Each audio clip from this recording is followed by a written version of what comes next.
let's take a look at some of the kind of bias that can occur when you're conducting a survey or collecting data from a population.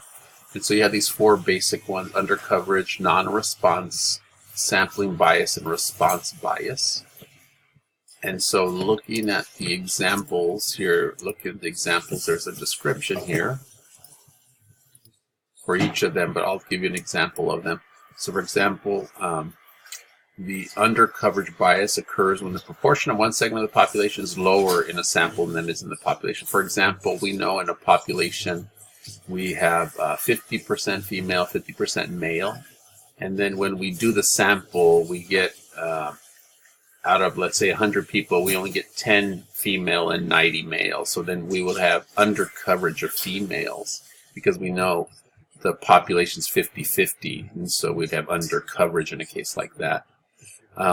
Sampling non-response bias is when you do a survey and you get people who don't respond, so we don't know what they think. So this survey could have, we say, non-response bias.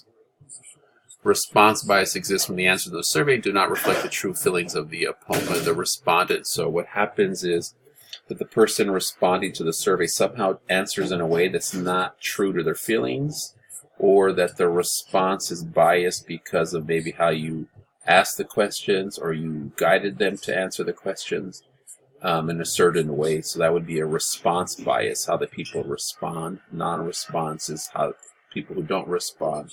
And then you have sampling bias, just means that the technique used to obtain the individuals tend to favor one part of the population, or that in general there's just some bias in the sampling methods.